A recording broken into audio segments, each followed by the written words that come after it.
I hate that I have to say this, but it's true.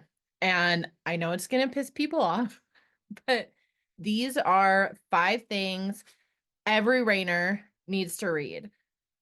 And honestly, 5 things that every writer needs to hear. So if you're in a different discipline, like see if you learn something too. Welcome to the Resilient Reiner, the premier podcast focused on mental performance for equestrians and improved horse show performance. Whether you're a rookie reiner or a seasoned competitor, this show is for riders who want to take their skills to the next level and achieve their full potential in the show ring. I'm Nicole Burnett, and I'm a master mindset coach who's obsessed with helping you achieve all those horse dreams you always thought were impossible.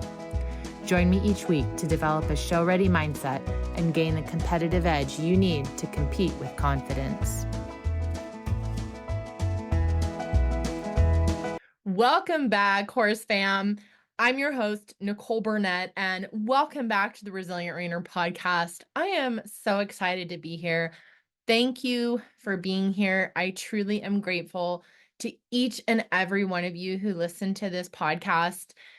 Getting messages from you or seeing comments that you leave about what I do on the podcast here, how it's helped you, how it's impacted your life with your horse. It really means so much to me. So thank you when you take time out of your day to leave a comment or to send me a message. I truly appreciate that. And even if you're just a listener, thank you. So if you love this podcast, please go ahead, scroll down, give it a thumbs up, give it 5 stars and a comment about what you love. It really helps me to be able to reach more people with this message.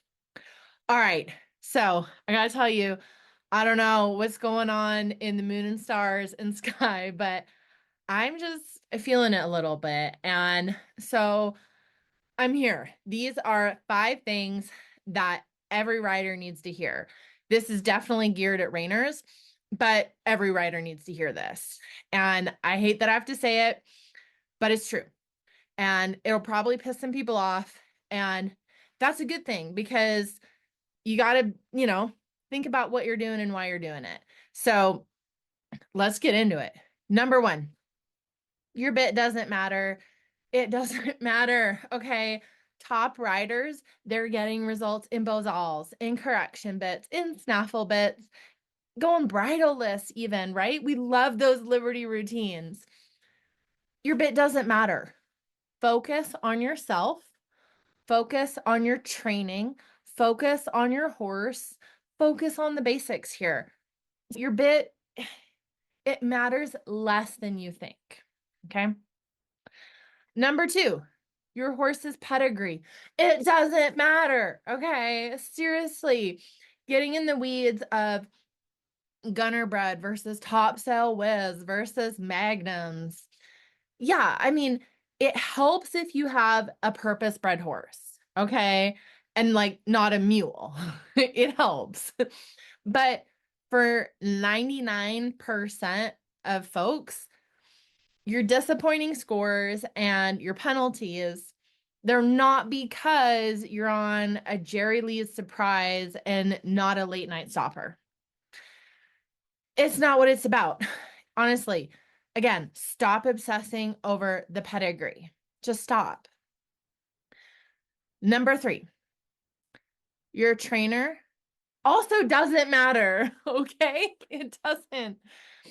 This pisses people off, but your trainer getting results is not the same thing as you getting results.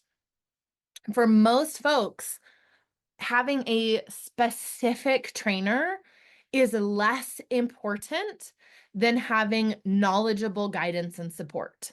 And I know that for myself, the times in my writing where I have taken the biggest quantum leaps, I've been with some kind of random trainers, okay?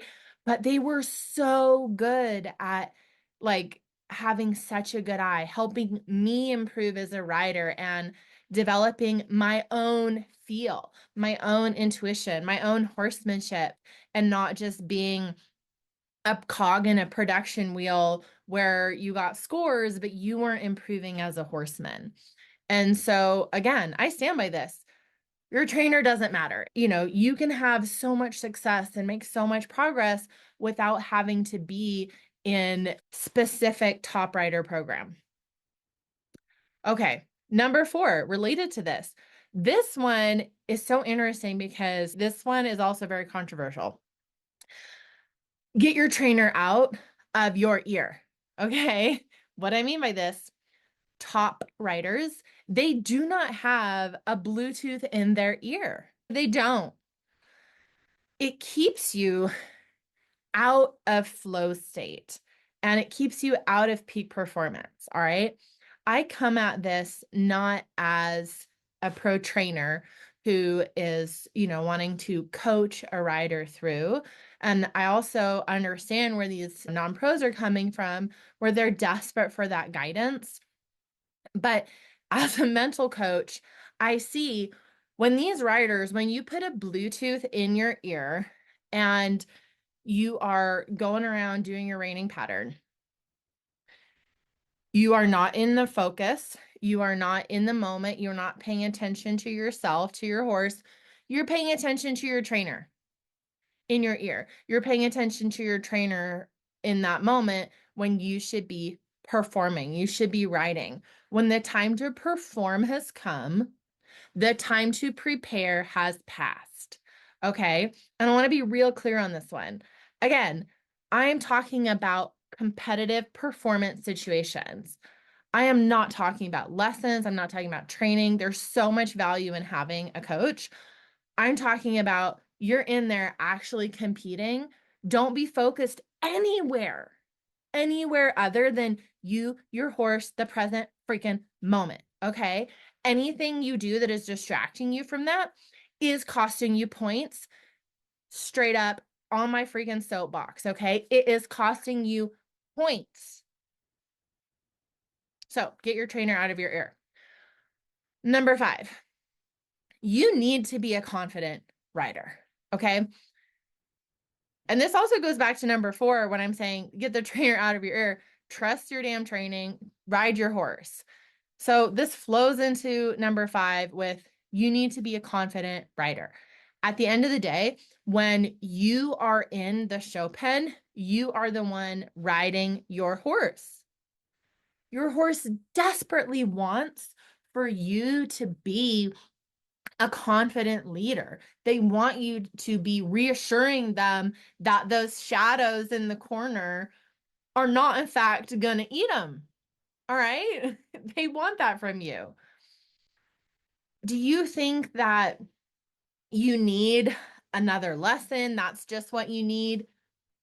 Do you think that you just need another lesson?